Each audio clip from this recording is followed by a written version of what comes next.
Shalom Uvrahá. Nossa aula de hoje está sendo ao vivo pelo Instagram e gravada no nosso canal no YouTube. Vou deixar o link aqui embaixo para vocês que não conhecem o nosso canal ainda. Temos mais de 1000 aulas lá no nosso canal. O pessoal aqui já está chegando. Rabino, aqui já tem 6 pessoas no Instagram. Muito obrigada pela audiência de todos. E o Rabino vai dar uma incrível aula sobre Shavuot. Oba!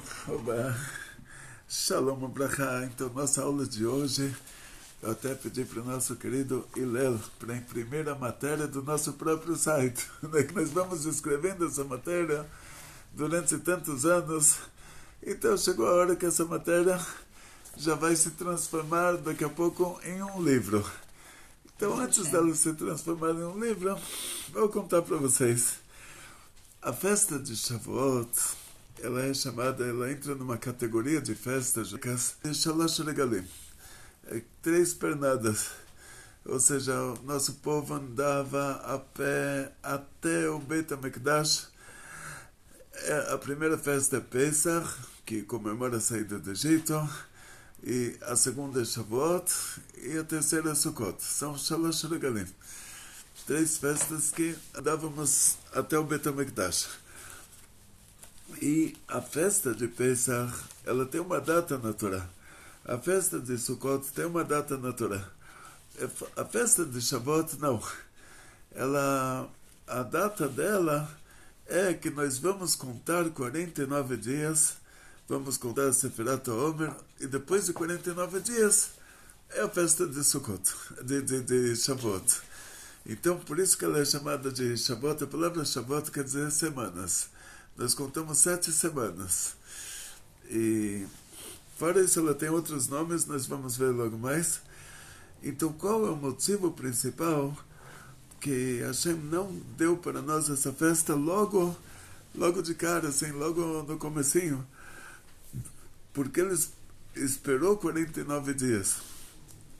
Então, nós sabemos que a saída do Egito oficialmente começou no 7º dia de Pesach, que essa mesma data, Sukkot, comemora Pesach de outra forma.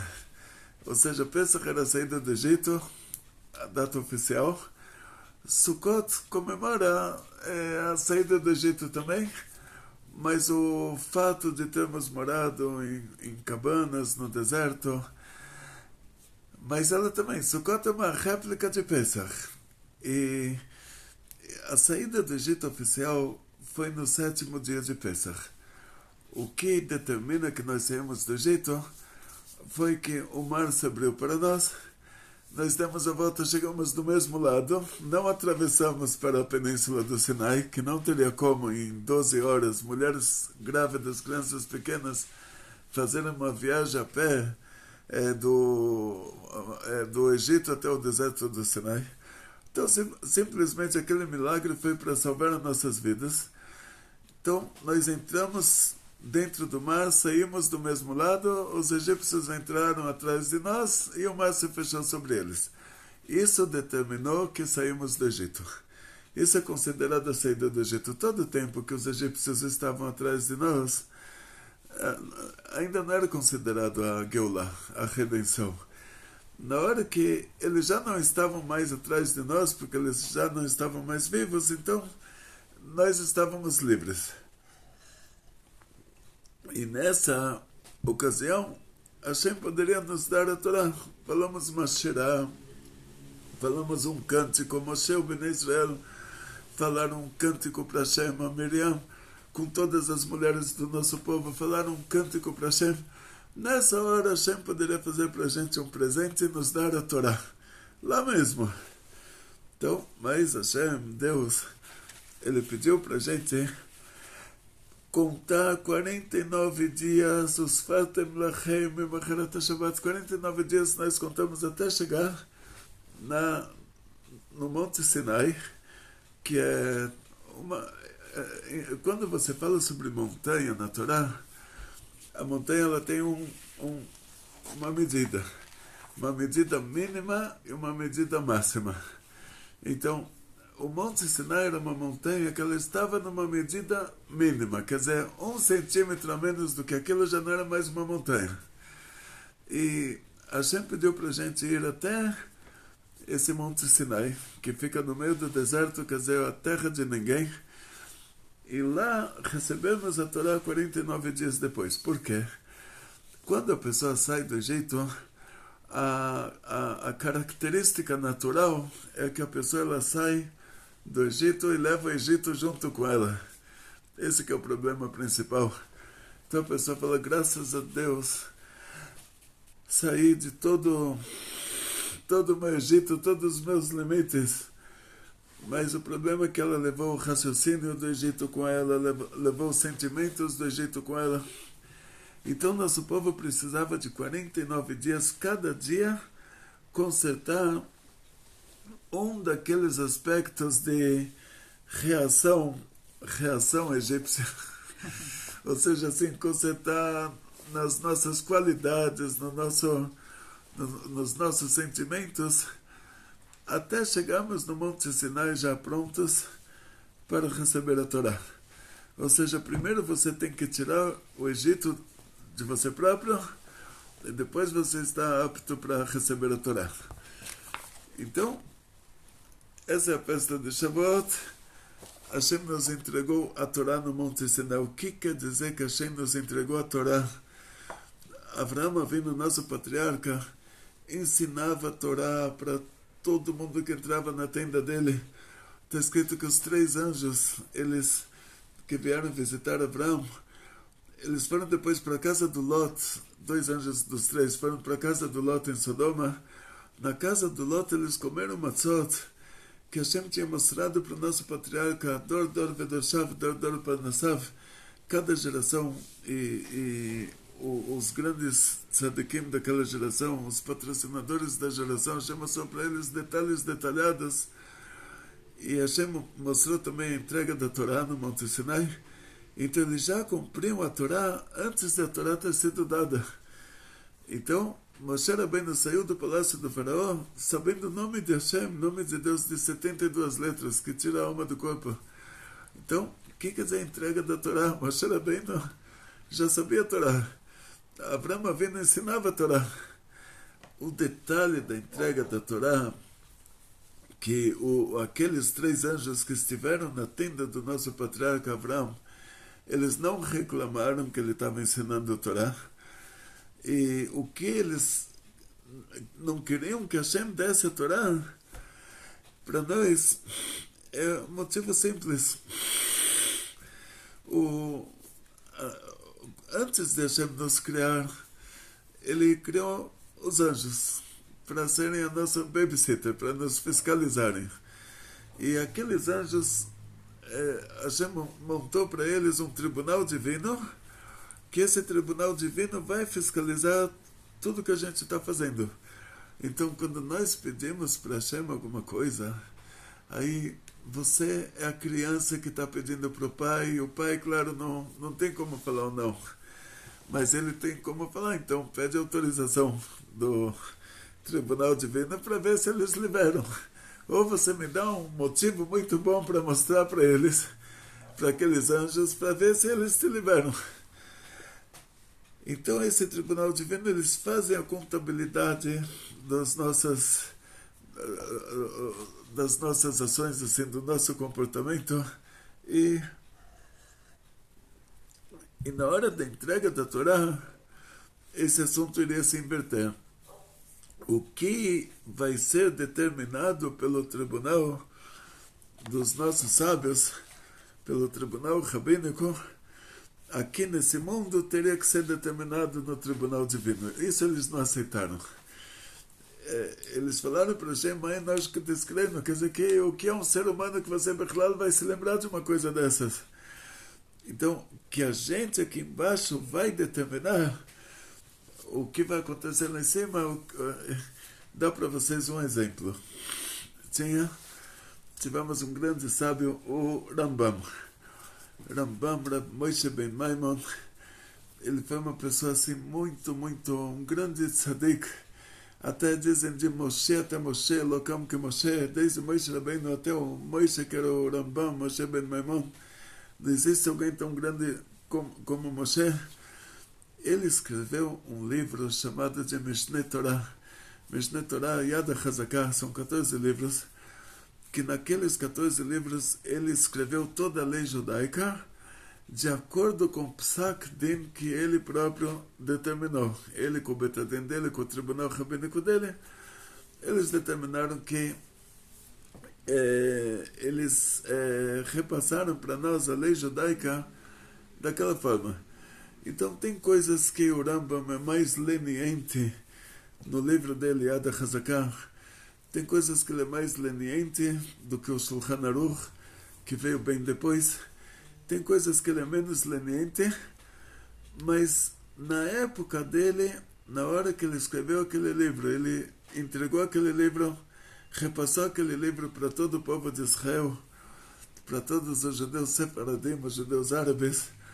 Então, o tribunal divino tinha que julgar a pessoa de acordo com o que o Rambam falava. Depois disso, veio o Shulchan Aruch.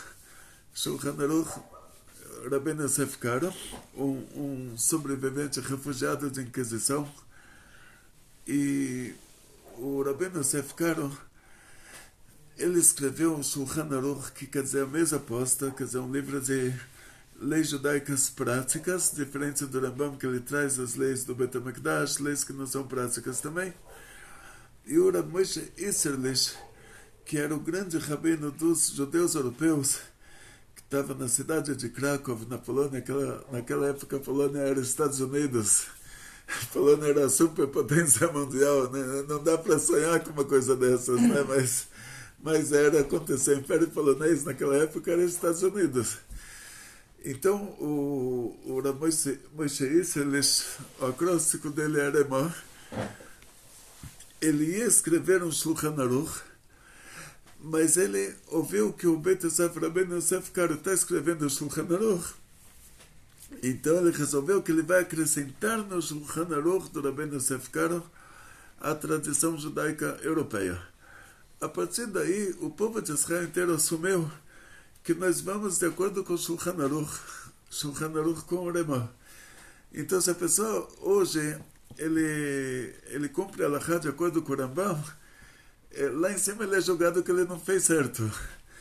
Isso que os anjos não queriam. Peraí, a gente vai ter que julgar no tribunal divino de acordo com o que vocês determinaram aqui nesse mundo. Quer dizer, vocês determinaram, uma geração inteira determinou que a partir de agora a lei judaica ela foi atualizada pelo Shulchan Aruch, e o Shulchan Aruch, Rabbeinu Yosef Karo com o Rema, e o tribunal divino tem que aceitar.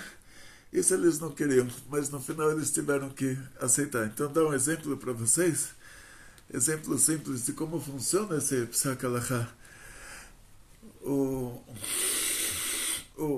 Rebbe Shalom Ber de Lubavitch tinha uma vez um Hassid, eu contei essa história várias vezes, um Hassid que ele foi para o médico falou para ele, olha, você tem um mês de vida, para as crianças não brigarem, já vai para o cartório, já distribui a herança.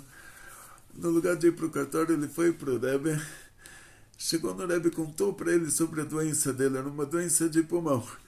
Mesmo que a doença de um ser humano não pega no animal, a doença do animal não pega no ser humano, mas aquela doença que ele tinha as mesmas características de uma doença que pode pegar no animal.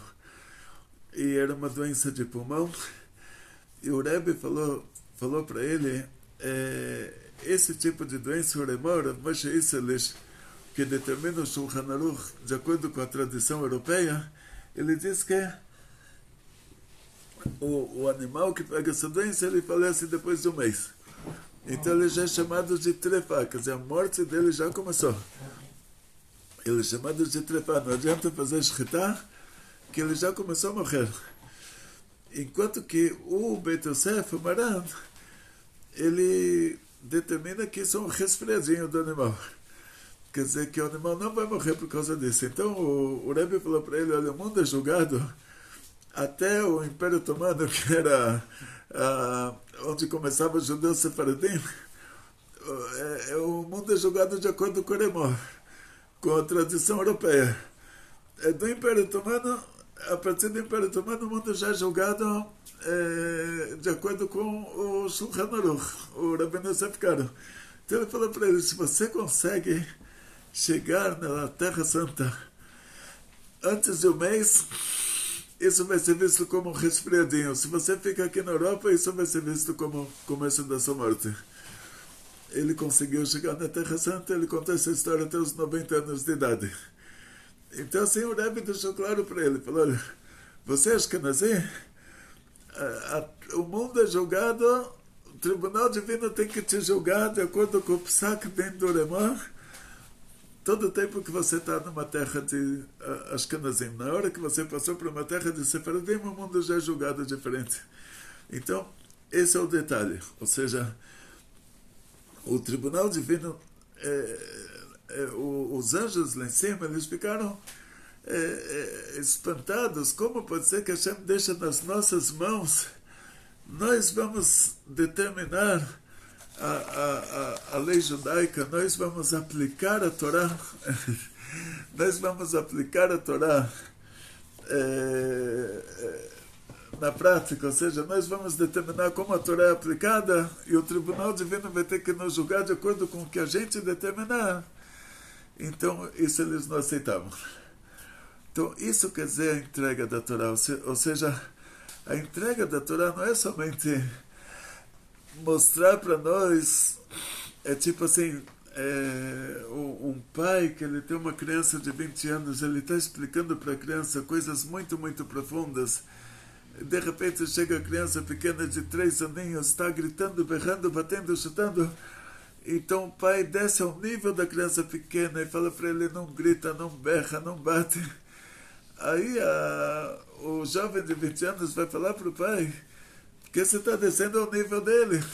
Você está conversando comigo aqui, me explicando coisas tão profundas, porque você precisa descer ao nível da criança pequena. Então isso que os anjos alegaram lá em cima. A Torá lá no céu é uma coisa tão grande, tão, tão preciosa.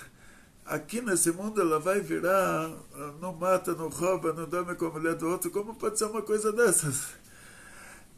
E ainda que a gente vai determinar como se aplica a lei judaica na prática, quer dizer, isso vai depender do nosso tribunal rabínico, vai ter uma votação no Sanedrin, no Bet HaMikdash, e eles vão determinar como a lei é aplicada e o tribunal divino vai ter que acatar.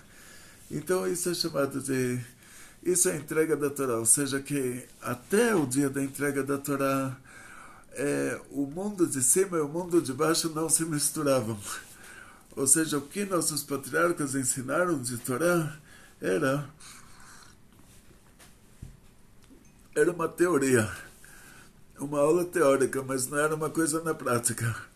A coisa na prática se tornou na hora que Hashem nos entregou a Torá, ele fundiu o mundo espiritual com o mundo material, e aí quando você faz uma mitzvah, o objeto da mitzvah se torna uma coisa sagrada. Você não pode mais jogar ele fora. E isso que é a entrega da Torá. Quer dizer, não é que Hashem nos comunicou, nos deu uma aula de lei judaica. Dos 10 mandamentos. Dos 10 mandamentos. Quer dizer que ele fundiu o mundo de cima com o mundo de baixo, a ponto de... Hoje, quando você faz uma mitzvah, o que você usou para fazer a mitzvah se torna uma coisa sagrada. Sim. Não. Então vamos lá. Tá. A continuação. Então essa nossa festa de Shavuot, agora vamos lá, isso é a matéria do nosso próprio site, né? Matéria que nós escrevemos durante tantos e tantos anos, daqui a pouco vai virar um livro. E essa matéria o senhor tirou de onde, Abba?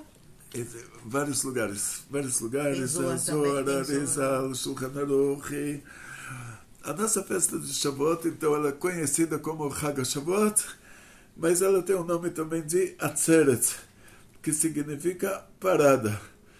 Porque quando nós começamos a sair do Egito, nós só paramos na entrega da Torá. Então, por isso, ela é a festa da parada. Paramos.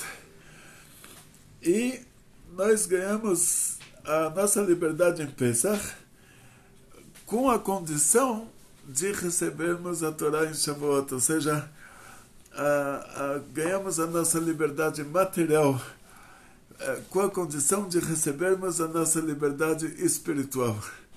Ou seja, a pessoa não é livre se ele está na mão do Yasserará, da má inclinação dele. A pessoa só é livre quando ele recebe a Torá, quando ele se comporta de acordo com a Torá, que aí ele está livre de verdade.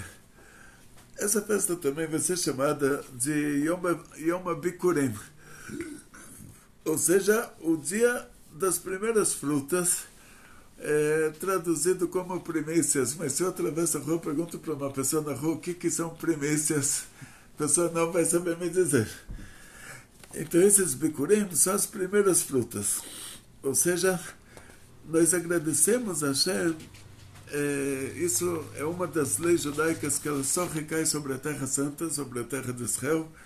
Hashem nos deu a Terra Santa e junto com isso Hashem nos pediu para a gente se comportar bonitinho assim, desenvolver no nosso coração a gratidão, que é meio difícil da pessoa desenvolver isso no coração dela. Então Hashem falou: olha, estou te dando aqui uma terra com árvores plantadas, com frutas, com tudo, e você vai ter que pegar aquela primeira fruta que nasce de cada árvore, colocar numa cesta, levar para o Bet HaMikdash, dar para o Cohen, para os sacerdotes que eles são da tribo de Levi, são os Kohanim, uma ramificação da tribo de Levi, que eles, toda a ocupação deles é o trabalho divino.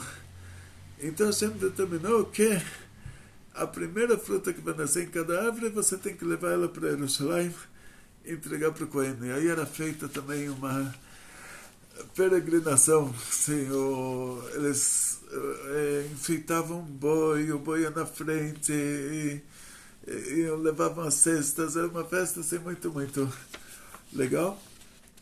Então Yom HaBikurim quer dizer o dia que levávamos as primeiras frutas para o Bet HaMikdash. A festa de Shavuot também é chamada de Chag HaKatzir. Katzir é colheita, porque em Shavuot já terminava a colheita do trigo, nós colocávamos já, ou seja, é uma época do ano que não chove mais.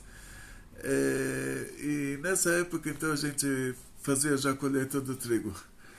E por isso é chamada de Chag HaKatzir. Então a Megillah que é lida na festa de Shavuot, a Megillah de Ruth, que ela nos conta sobre como era feita essa colheita. E a pessoa que vai colher, nós tínhamos leis sociais na Torá, antes de os povos do mundo, 3.300 anos atrás, antes de alguém imaginar sobre uma lei social, nós já tínhamos na Torá todas essas leis sociais. Então, a pessoa que estava colhendo o trigo, se caía um ramo ou dois, ele não podia pegar, tinha que deixar para os pobres. Se ele esquecia um feixe de trigo no campo, tinha que deixar para os pobres. O canto do campo ele não podia colher, tinha que deixar para os pobres. E aí, sendo que a Megillah de Ruth, ela nos descreve essa situação. A Ruth era uma princesa. A Ruth, diz o Arizal, que ela era a reencarnação. Isso, livros de Kabbalah falam sobre isso. Ela era a reencarnação da filha mais velha do Lot. E também da Tamar. Duas personagens da nossa história. E a Tamar era uma personagem assim, uma coisa fantástica. A gente não vai entrar nos detalhes. Mas o que a Ruth aqui vai ter em comum é que da filha mais velha do Lot vai sair um país chamado Moab. E a Ruth, ela era filha do rei desse país, do Eglon Melech Moab. Então, ela era uma princesa. E da Tamar vai sair a tribo de Judá, a Tamar, que é dentro da tribo, uma ramificação dentro da própria tribo de Judá, vai ser o Boaz, que vai se casar com a Ruth. Então, da filha mais velha do Lot vai ser a Ruth, da Tamar vai sair o Boaz, e os dois se casam, e eles vão ser os bisavós do rei Davi, e o rei Davi ele faleceu em Shavuot, e então tem esse detalhe também, e nós vamos ler então essa Megillah de Megillat Ruth em Shavuot, que ela descreve como era a colheita naquela época, o que podia colher, o que não podia, o que tinha que deixar para os pobres. A Ruth, ela ia atrás dos ceifeiros. Colhedores, a gente fala do... daqueles que ceifam o trigo. Ceifam, Ceifeiros. dos ceifadores. Ceifadores. E... Então, quais são as mitzvot de Shavuot? Agora vamos chegar lá. Vamos chegar. Então, Shavuot, a festa de Shavuot por si só, ela é chamada de Yom Tov.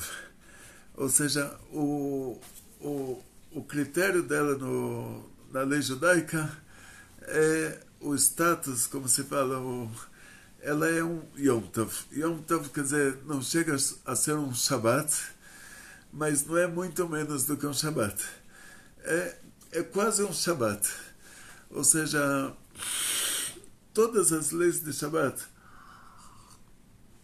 são aplicadas à festa de Shavuot, ao Yom Tov, fora algumas leis. Tudo que está ligado a fazer comida.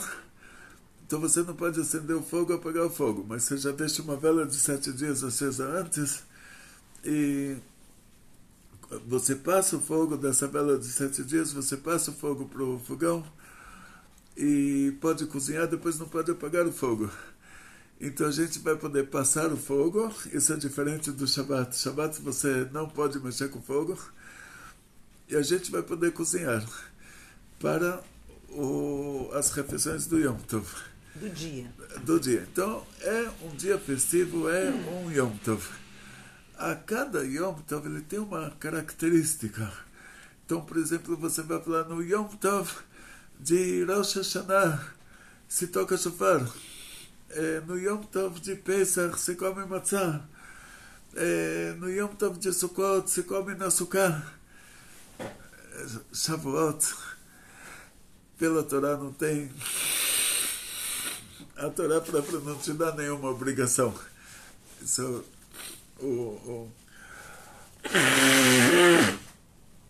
Ou seja, a Torá não te traz um mandamento específico para Shavuot.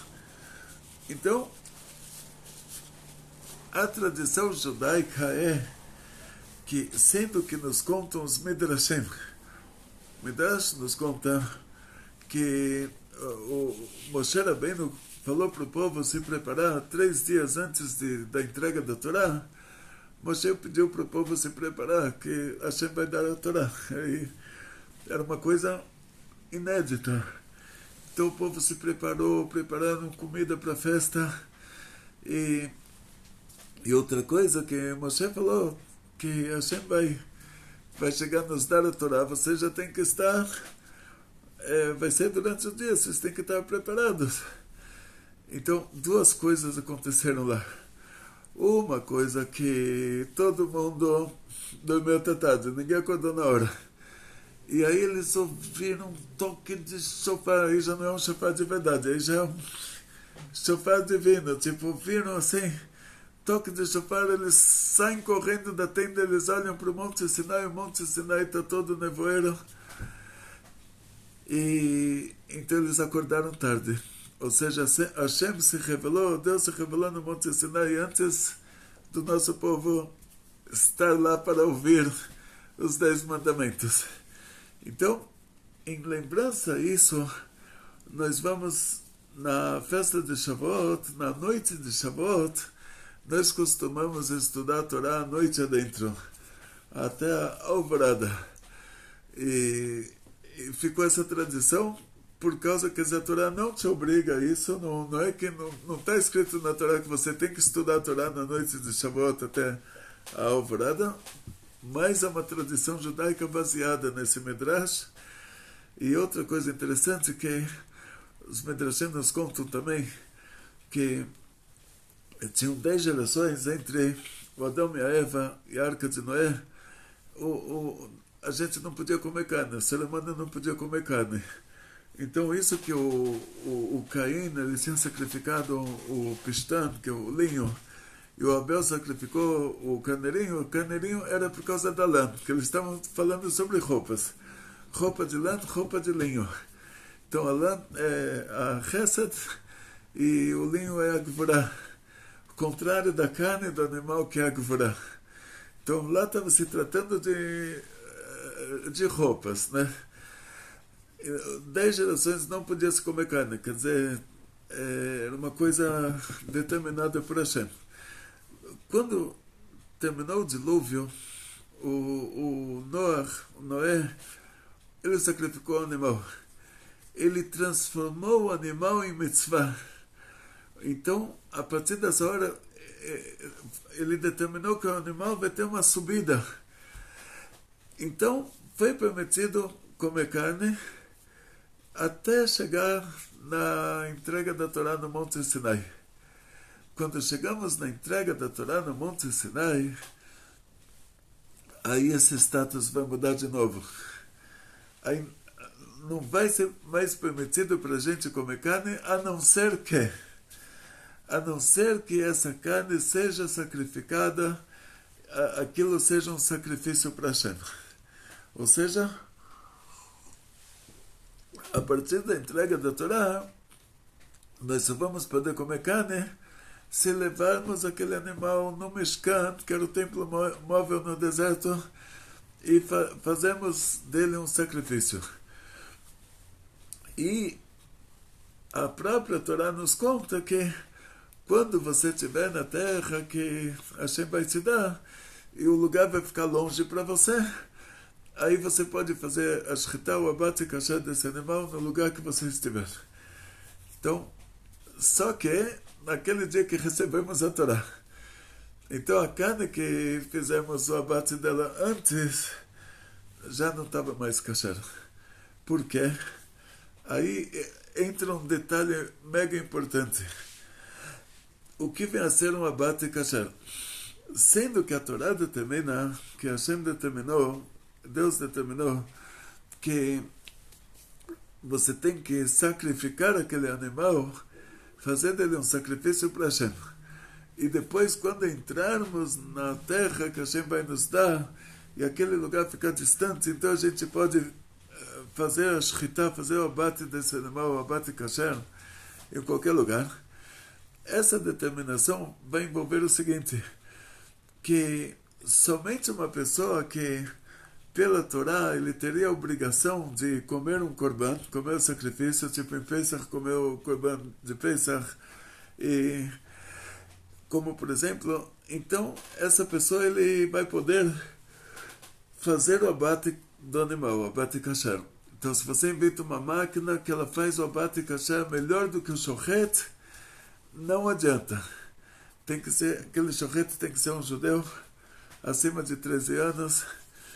Então, o que aconteceu no Monte Sinai é que nós mudamos de status. Nós éramos obrigados a cumprir 7 mandamentos e agora recebemos 613 mandamentos. Então, aquele abate kasher, que desde a época de Abraão, que Abraão, Hashem mostrou para ele toda a Torá antes dela ter sido dada, e ele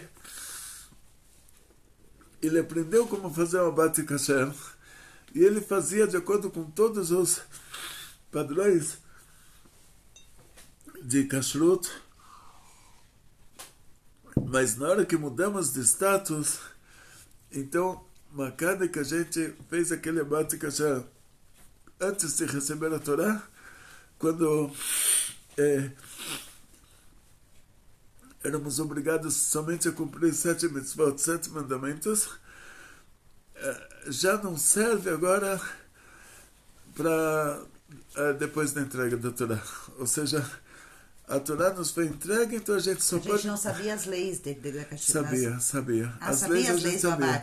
Por isso que eu falei, se você inventa uma máquina, que a máquina vai de acordo com as leis do abate, e a máquina faz o abate melhor do que o shochet, então, mesmo assim não é kasher. Por quê? porque a Shechitá, que é o abate kasher, a partir da entrega da Torá, ela vai ser um derivado da Zevechá, que é o abate do Corban. Ou seja, nosso patriarca Abraão, ele sabia toda a Torá, Hashem tinha mostrado para ele toda a Torá antes da Torá ter sido dada. Tudo. Os anjos foram para a casa do Lot, eles comeram matzah na casa do Lot. Então Abraão sabia fazer uma matzah. Sim. Sabia que em 18 minutos a matzah fermentava. Então, quer dizer, e ele sabia fazer shechitá também. Hashem mostrou para ele tudo. Ele ensinou os filhos dele a fazer shechitá. Nosso povo, desde Abraão Avinu até Moshe Rabbeinu, só comeu uma carne que era feita ao abate kasher. 100%. Eles sabiam as leis da shechitá. Mas, se eu peço aqui para o vizinho, para ele fazer a shechitá, então imagina um caso desses que o shochet já está com... Shochet é a pessoa que faz o abate kasher. Ele já está com 90 anos de idade, está tremendo um pouquinho. Então ele pede para o ajudante, que não é judeu, ensina para ele todas as leis de shechitá. A carne não vai ser kasher. Não vai, porque... Para ser kasher tem que ser feito, sendo que a shechitá é um derivado da zevechá. E a zevechá é o abate do korban. A shechitá só é válida por um judeu. Quando é feita por uma pessoa que pela lei judaica ele é obrigado a comer o korban. Quando tem um korban, tipo o korban Pesach em Pesach. Então, essa pessoa que é obrigada a comer o korban, a shechitá que ele faz é válida. Porque a shechitá é o derivado da zevechá.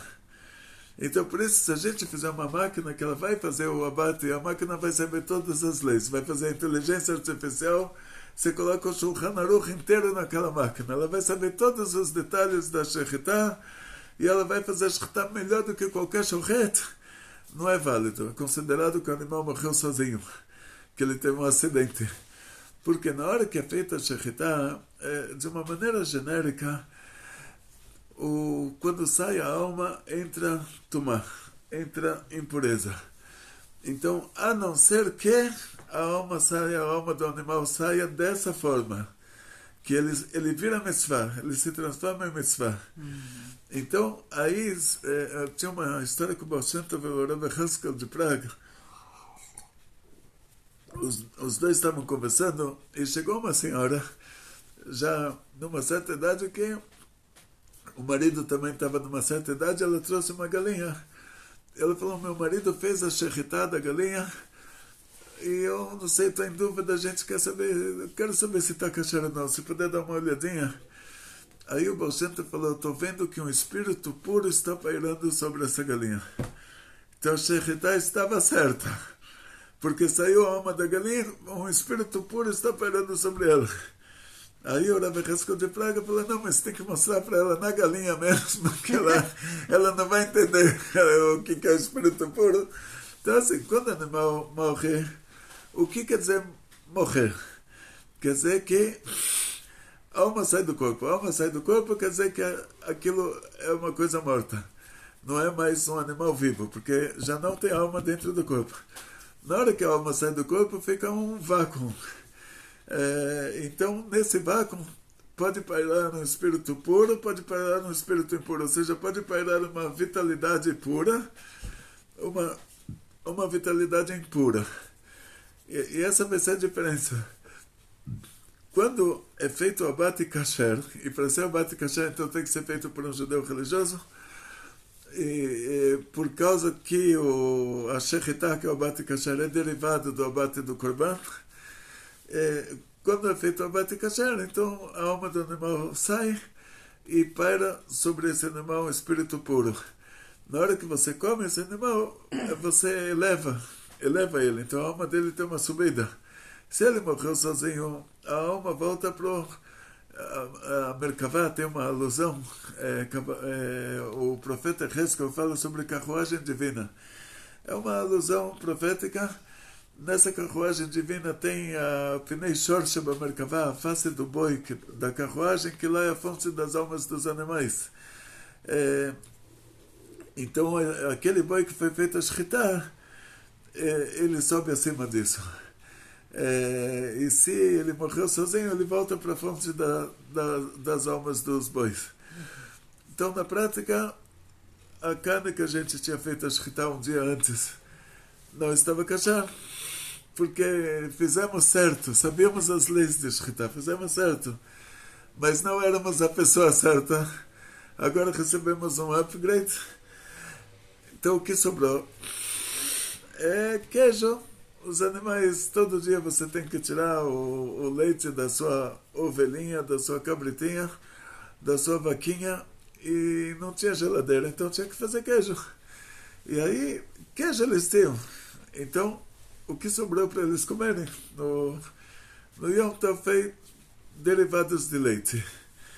Então, em lembrança a isso, nós comemos em Shavuot tradição judaica, novamente, não é mitzvah da Torá. Mitzvah da Torá é como Rosh Hashanah. A Torá fala, Rosh Hashanah você tem que ouvir o shofar.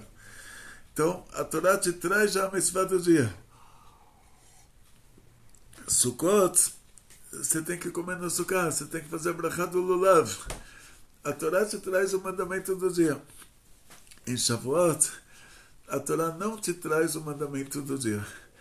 Então você ficou com essa tradição de estudar a Torá a noite adentro. Porque o nosso povo acordou tarde, então ficou uma tradição. Não é que está escrito na Torá, você tem que estudar a Torá a noite adentro na festa de Shavuot. Ficamos com essa tradição de fazer o Kiddush de manhã com laticínios. Só que... Então, antes de responder essa pergunta, vamos responder uma pergunta aqui para não deixar passar muito, tá? E aí a pergunta aqui de uma pessoa é: será o estudo da Torá de Shavuot amanhã, às 0h, aqui pelo Instagram? Aí, então, e sobre o Yom Tov, né? O que é Yom Tov? Começa amanhã no jantar a festa? Então, assim, as pessoas aqui não estão entendendo, né? O que é Yom Tov primeiro? Vamos responder, certo. né? Então, eu vou terminar que eu parei na metade do assunto. Então, a gente vai fazer o Kiddush com laticínios de manhã. Só que Shavuot é Yom Tov. E o Kiddush com laticínios é só uma tradição por causa do Midrash. Mas no Yom Tov tem uma mitzvah de a gente fazer um Kiddush, comer carne. Então, se eu fiz o Kiddush de manhã com laticínios, será que eu estou isento de fazer o Kiddush do Yom Tov?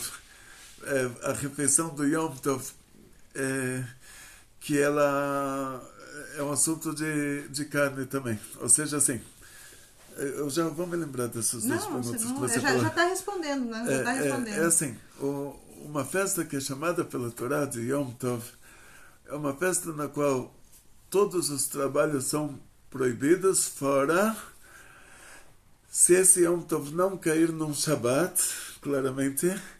Se ele cai no Shabbat, são as leis de Shabbat para ele. Se o Yom Tov, festa que ela está num nível de Yom Tov, se ela cai no meio da semana, então todas as leis de Shabbat são iguais às leis de Yom Tov, fora duas coisas. Você vai poder passar fogo, você tem uma vela pré-acesa, então você vai poder pegar o fogo dessa vela pré-acesa, passar para o fogão, e você vai poder cozinhar, não pode apagar o fogo, e vai poder carregar coisas que não são muktzeh. Então você pode carregar o talit para a sinagoga numa bolsa. Carregar coisas que não são muktzeh, carregar de casa para fora, de fora para dentro. Então, tanto isso, cozinhar, passar fogo e carregar. Então, tudo que tem a ver com a comida, fora espremer. Espremer um limão você não vai poder, porque isso é outro trabalho dash. Mas o borer é permitido, quer dizer, alguns trabalhos em relação à comida são permitidos, e um ou outro, como no caso de espremer o limão, é como o Shabbat. Você só pode espremer em cima da salada, uma coisa assim, não pode espremer diretamente no copo. Então, a festa da Torá, que é chamada de Yom Tov, você tem que fazer uma refeição de noite com peixe, halá, fazer um kiddush com vinho. Você tem que fazer uma refeição de dia. E nessa refeição, depois do peixe, a gente toma um lechaim, come alguma coisa e come um pedacinho de carne. E sendo então que tem a mitzvah, se você tem carne kasher na sua cidade, tem a mitzvah de comer carne no Yom Tov, na janta e no almoço. Então, em Shabbat a gente vai fazer o kiddush com laticínios. Então a gente não vai poder comer carne no kiddush. Então a gente faz o kiddush. Depois disso, esperamos 1 hora entre o leite e a carne. Depois a gente faz o almoço, a gente come as halot e come a carne também. 1 hora depois, porque na lei de Yom Tov você tem que comer uma refeição de noite e uma refeição de dia. É uma festa. Então, o que vem a ser Yom Tov, ela não chega a ser um Shabbat, mas ela é uma festa judaica que ela tem leis específicas que não tem numa festa normal. Então, uma festa normal, você fez o seu aniversário, você acendeu a vela e fez tudo o que você queria e comeu Hanukkah, Purim. Você pode pegar um ônibus, pegar um carro. Quando o status da festa é Yom Tov, ela tem leis específicas na Torá, que o trabalho é proibido, como no Shabbat, e fora o cozinhar, passar fogo. Isso é um Yom Tov. Outras festas chamadas de Yom Tov, elas têm um mandamento específico fora o fato de elas serem um Yom Tov. Rosh Hashanah, você tem que comer uma refeição de noite, você tem que comer uma refeição de dia. E fora isso, você tem que ouvir o shofar. Pesach, essa refeição vai ser com matzah. Sukkot, essa refeição vai ser na açúcar. Mas Yom Tov é isso, tem uma refeição de noite, uma refeição de dia, refeição festiva. Então, a festa de Shavuot, ela entra nessa categoria de Yom Tov. Nós temos no nosso canal do YouTube vídeos explicando as leis de Yom Tov. Temos no nosso site também, que vai estar na descrição do vídeo. Não sei se a gente está colocando o nosso site na descrição dos vídeos, então vai ter lá no site, tem as leis de Yom Tov. No Instagram tá na bio.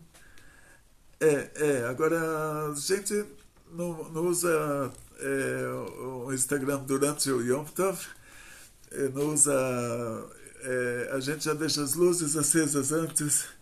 O assunto da eletricidade, a gente não mexe na eletricidade durante o Yom Tov.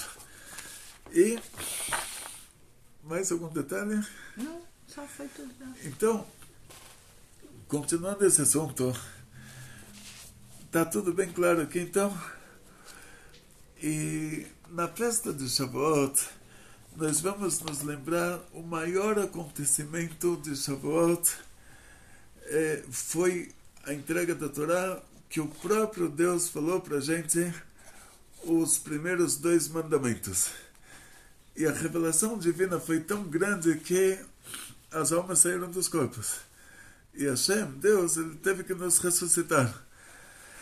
Isso não era uma coisa que aconteceu em alguns minutos. Tipo, você vai na sinagoga, vai ouvir a leitura dos 10 mandamentos, em 10 minutos o Hazan vai lá ler os 10 mandamentos.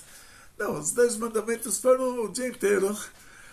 Então, depois do 2º mandamento, nosso povo pediu para Moshe, falou para ele, olha, faz assim, não deixa Hashem falar pessoalmente o mandamento, porque a gente não tem a capacidade de a alma ficar no corpo.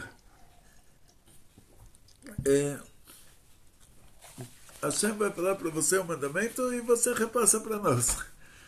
Então, Moshe pediu para Hashem concordou.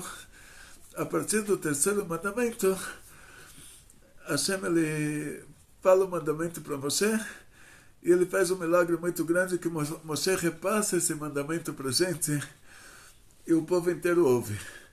Eloquim anenu bekol. Assim está escrito lá que Hashem, ele repassa essa voz de Moshe para o povo inteiro. Então os 10 mandamentos, eles são o pico da entrega da Torá. Está escrito que lá o povo viu as vozes, o povo viu os mundos espirituais, o povo viu o que estava por trás do... Ou seja, não tem como descrever uma coisa dessas. A revelação que aconteceu na entrega da Torá, o nosso povo viu o que estava por trás de tudo. Assim, isso que está escrito, que o povo viu as vozes, quer dizer que eles viram o que estava por trás dessas vozes. Eles viram todos os mundos espirituais. E mais alguma pergunta até aqui? Não. Então, por enquanto... Ela até agradeceu aqui, ela falou obrigada. Então, vamos em frente. Detalhe interessante. Quando a gente fala sobre Monte Sinai, o Monte Sinai, se você viajar para Israel, você vai lá para um guia turístico e você fala, quero fazer um passeio para o Monte Sinai. Ele vai te levar para o lugar errado. Ou seja, ele não vai te levar para o Monte Sinai. Ele vai te levar para uma montanha que a Igreja Católica determinou que aquilo é o Monte Sinai. Tinha uma história, uma vez tinha o Império Bizântico, era quando começou o cristianismo, aquele Império Bizântico era o lugar mais cristão do mundo. A mãe do Constantino, que era o imperador do Império Bizântico, então uma mulher muito cristã, ela queria apagar o judaísmo da face da terra. Ela queria que ninguém se lembrasse mais que existia um povo judeu. E ela fez uma viagem de caravana até o Egito. E na volta ela encontrou uma montanha lá no meio do caminho. E ela falou assim, montanha legal, vamos determinar que aqui foi a entrega da Torá para o povo de Israel. Esse é o Monte Sinai. Ela determinou que aquilo é o Monte Sinai. Depois ela chegou em Jerusalém, ela viu um vestígio judaico, que é o Kotel. Ela falou, não, isso tem que apagar. Então ela determinou que o Kotel vai ser o lixão de Jerusalém. Todo mundo que tiver um lixo tem que colocar lá, até aquele lugar ser soterrado totalmente. Levando em conta que isso aconteceu antes dos árabes, né? Então hoje esse Império Otomano... hoje esse Império Bizântico depois se tornou país muçulmano, Império Otomano, e depois hoje é a Turquia. Mas assim, isso é um acontecimento antes dos árabes. E essa mãe do imperador, o Constantino, ela, para promover o cristianismo, ela determinou que lá é o Monte Sinai e que o Kotel tem que ser soterrado, apagar todo o vestígio judaico. Então, quando o Ministério do Turismo de Israel, para ganhar um dinheirinho, eles determinam que, olha, você vem aqui em Israel, você gaste os seus dólares aqui, vai conhecer o Monte Sinai, e lá tem igreja de não sei das quantas, e mosteiro de não sei de onde, e lá tem toda uma estrutura de cristã. Aquele não é o Monte Sinai.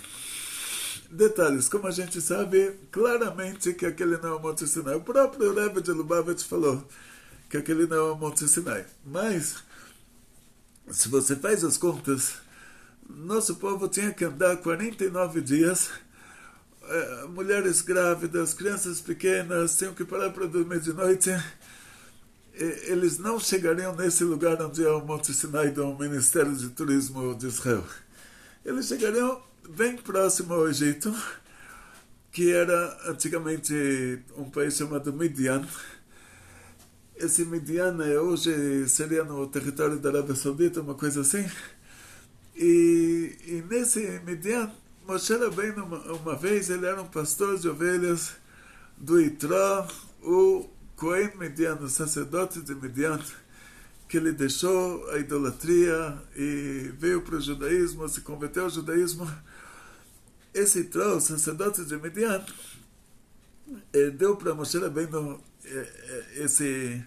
para ele ser o pastor das ovelhas dele, porque os egípcios estavam atrás de Moshe Rabbeinu.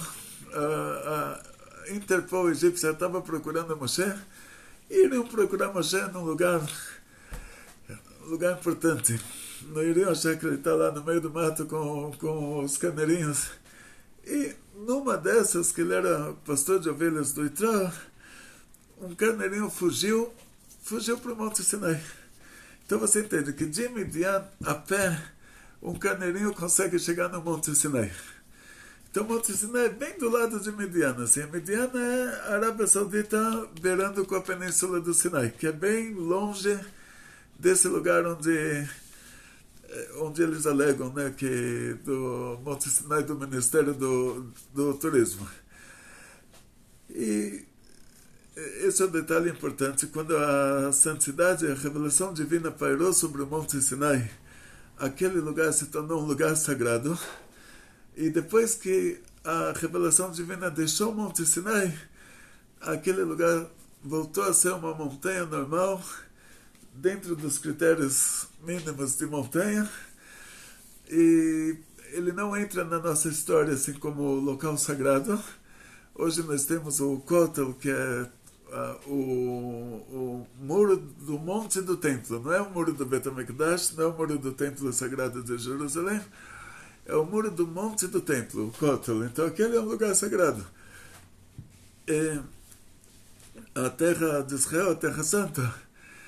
Mas o lugar onde estava o Monte Sinai foi uma santidade passageira. Por que Hashem fez dessa forma? Porque ele quis fazer assim. Porque se a Torá fosse entregue em qualquer lugar, alguém iria alegar que a Torá é dele. Foi entregue no meu país. Foi entregue aqui. Na hora que a Torá foi entregue no lugar de ninguém, e aquele lugar continua sendo até hoje o lugar de ninguém. Ninguém pode alegar nada. Então quer dizer que cada um tem o direito de acessar a Torá, de estudar a Torá, de cumprir a Torá. Quer dizer, a Torá, Hashem deu ela no lugar que não pertence a ninguém. Para a gente saber que ninguém pode chegar para você e falar o que você está fazendo com a minha Torá. Perguntas? Não tudo não. Então, se você está assistindo esse vídeo e vendo essa live no dia que ela foi feita, olha bem as datas aí. Amanhã à noite é a festa de Shavuot. Então, antes do pôr do sol, 18 minutos antes do pôr do sol na sua cidade, acendemos vela de Yom Tov, como se fosse vela de Shabbat. Só que a diferença vai ser que no Shabbat você acende essas velas 18 minutos antes do Shabbat. Você fala as brachot. Depois de 18 minutos já não pode mais mexer com fogo. No Yom Tov, se você esqueceu de acender as velas e você veio jantar e você falou, esqueci de acender as velas do Yom Tov, aí você pega o fogo da sua vela de 7 dias que você já deixou acesa antes e acende as velas do Yom Tov. Passa o fogo de uma vela para outra, só que não pode apagar o palitinho. Então esse é o detalhe. Então amanhã à noite vamos acender as velas de Yom Tov. Amanhã à noite, então, por causa que Yom Tov, fazemos um kiddush com um copo de vinho, comemos halá, comemos peixe, comemos carne. Depois de amanhã, também, claro, se amanhã à noite é Yom Tov, então vai 24 horas, só que fora de Israel, cada festa de Yom Tov é 2 dias. Ela fica dobrada. Então, Shavuot aqui no Brasil são 2 dias em seguida. Então nós começa amanhã à noite, teremos o segunda e terça, que são a festa de Shavuot. Terça, na saída das estrelas, termina. E terça, depois da saída das estrelas, termina. Mais alguma pergunta? Não. Tem uma Débora Francis aqui e perguntou o seguinte: esse fogo que não pode ser apagado é o da vela ou também o do fogão? Também o do fogão. Você pode aumentar, mas não pode abaixar. Ou seja, no Yom Tov, nessa festa judaica que ela é chamada de Yom Tov, nós podemos passar o fogo. Então você pode pegar um palitinho, tipo um espetinho, e passar o fogo da vela de 7 dias para o fogão. Cozinhar o que você precisa cozinhar. Não vai poder apagar o fogo do fogão. E não vai poder apagar o fogo do palitinho. Você pode aumentar o fogo, mas não pode diminuir, porque diminuir é considerado apagar. Então é só. Mais alguma pergunta? Não. Então, o Rebbe ele sempre falou, a gente tem que desejar para o Shavuot Kabbalat Torah besimcha ubepenimiut, recebimento da Torá com alegria e de maneira interna, de forma interna. Kabbalat Torah besimcha ubepenimiut. Então, Agit Yom Tov Sameach, Chag Sameach, Atzlacha, Briut, Panassá Beshefa, muito sucesso, muita saúde, muito dinheiro, felicidades judaicas de toda a família, grandes milagres em grande estilo e muita, muita, muita alegria. Amém. Bekol Tov.